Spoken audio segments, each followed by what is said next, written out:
Smart ఫోన్ల market చాలా బిజీగా ఉంటుంది కదా. ప్రతి వారం ఏదో ఒక కొత్త ఫోన్ వస్తూనే ఉంటుంది. కానీ అందులో కొన్ని మాత్రమే మన దృష్టిని ఆకర్షిస్తాయి. మరి ఈ ఓపో రీనో 15 ఆ కోవకు చెందిందేనా? ఇది మార్కెట్లో నిజంగా నిలబడగలదా, లేదంటే జస్ట్ వచ్చి వెళ్ళిపోయే మరో ఫోన్గా మిగిలిపోతుందా? పదండి చూద్దాం.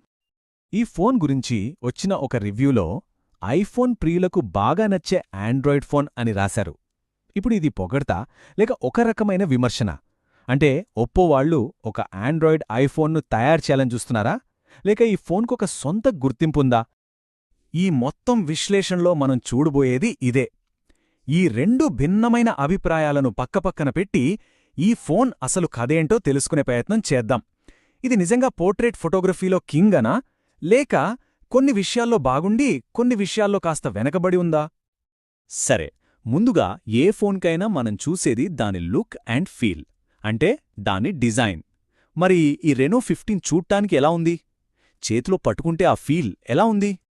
ఓపో వాళ్ళు ఈ ఫోన్ డిజైన్ కోసం హోలో ఫ్యూజన్ అనే ఒక కొత్త టెక్నాలజీ గురించి తెగ చెబుతున్నారు.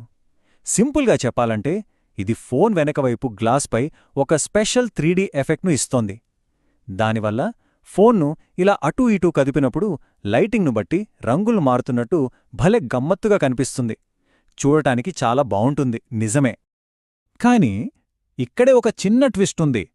ఓపో ఏమో దీన్ని ఫ్యూచరిస్టిక్ డిజైన్ అంటోంది, కానీ చాలామంది రివ్యూవర్లు ఏమంటున్నారంటే అచ్చం ఐఫోన్లో ఉంది భయా అని. సో మార్కెటింగ్ మాటలకు రియాలిటీకి మధ్య ఉన్న గ్యాప్ ఇదే అనమాట. పట్టుకోడానికి గ్రిప్ బాగుంది, వేలిముద్రలు పడవు, క్వాలిటీ కూడా బాగుంది, కానీ కొత్తదనం ఏదీ లేదు అనేది వాళ్లమాట. ఇక ఈ ఫోన్లో అతిపెద్ద హైలైట్ ఏంటంటే దాని కెమెరా సిస్టమ్. దాని గురించే ఇప్పుడు మాట్లాడుకుందాం. పేపర్ పైన ఇది చాలా పవర్ఫుల్గా కనిపిస్తుంది, కానీ వాస్తవంలో కొన్ని లోపాలు కూడా ఉన్నాయి. చూడండి, 50 మెగాపిక్సెల్ మెయిన్ కెమెరా, మళ్ళీ 50 మెగాపిక్సెల్ టెలిఫోటో లెన్స్. వావ్! ఈ నంబర్స్ చూస్తే ఎవరికైనా అద్భుతంగా అనిపిస్తుంది. కానీ అసలు ప్రశ్నేంటంటే నిజ జీవితంలో ఫోటోలు ఎలా వస్తున్నాయి? ఈ స్పెసిఫికేషన్స్ నిజంగానే అంత మంచి ఫోటోలు తీస్తున్నాయా? డేలైట్ ఫోటోగ్రఫీ విషయానికొస్తే రీనో 15 తన పోటీదారు అయిన రియల్మీ 16 ప్రో ప్లస్ కన్నా బెటర్గా పర్ఫామ్ చేసింది. ముఖ్యంగా డీటెయిల్స్, ఎక్స్పోజర్ కంట్రోల్ విషయంలో రీనో 15 క్లియర్ విన్నర్. ఫోటోలు చాలా న్యాచురల్గా బాగున్నాయి. ఇక పోర్ట్రేట్స్, ఓపో దీనికి పోర్ట్రేట్ బెస్టీ అని పేరు పెట్టింది కదా, దానికి పూర్తి న్యాయం చేస్తుంది. ఎడ్జ్ డిటెక్షన్ అయితే అద్భుతం. కానీ అప్పుడప్పుడు కలర్స్ను కొంచెం ఎక్కువ బూస్ట్ చేస్తుంది. అదే సమయంలో రియల్మీ ఫోన్ ముఖంపై ఉన్న చిన్న చిన్న డీటెయిల్స్ను ఇంకాస్త బాగా క్యాప్చర్ చేస్తుంది. అయితే ఈ కెమెరా సెటప్లో ఒక వీక్ లింక్ ఉంది. అదే ఆ 8 మెగాపిక్సెల్ అల్ట్రా వైడ్ కెమెరా. ఒక రివ్యూవర్ చెప్పినట్టు ఈ మూడింట్లో ఇది ఒక బ్లాక్ షీప్ లాంటిది. అంటే మిగిలిన 2 కెమెరాస్తో పోలిస్తే దీని పర్ఫార్మెన్స్ చాలా యావరేజ్గా ఉంది. సెల్ఫీ కెమెరా కథ కూడా అటూ ఇటుగా ఇలాగే ఉంది. డైనమిక్ రేంజ్ బావుంది, కానీ ఫోటోలను కొంచెం ఓవర్ షాప్ చేస్తుంది. అలాగే స్కిన్ టోన్లలో అప్పుడప్పుడు ఒక రెడ్డిష్ టింట్ వస్తుంది. సరే, కెమెరా సంగతి పక్కన పెడితే ఇప్పుడు ఫోనుకు ప్రాణం లాంటి దాని పర్ఫార్మెన్స్ గురించి చూద్దాం. ఎందుకంటే ఈ ఫోన్ అతిపెద్ద కాంప్రమైజ్ అయ్యింది ఇక్కడే. ఒక విషయం ముందే చెప్పాలి. రోజువారీ వాడకానికి, అంటే యాప్స్ వాడటం, బ్రౌజింగ్ లాంటి పనులకు ఫోన్ చాలా స్మూత్గా, ఫాస్ట్గా ఉంటుంది. దానికి కారణం కలర్ ఓఎస్. ఇది చాలా బాగా ఆప్టిమైజ్ చేశారు. ఎక్స్పీరియన్స్ చాలా బాగుంటుంది. కానీ ఈ నంబర్స్ చూస్తే అసలు కథ తెలుస్తుంది.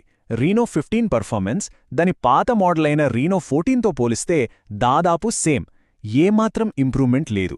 ఇంకా చెప్పాలంటే దాని పోటీదారైన OnePlus 15R స్కోర్తో పోలిస్తే ఇది చాలా చాలా వెనకబడి ఉంది.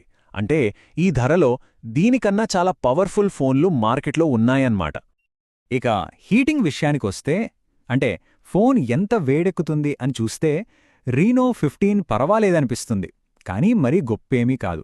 అంటే ఎక్కువసేపు హెవీ గేమ్స్ ఆడితే ఫోన్ కొంచెం వేడెక్కి స్లో అయ్యే అవకాశం ఉంది.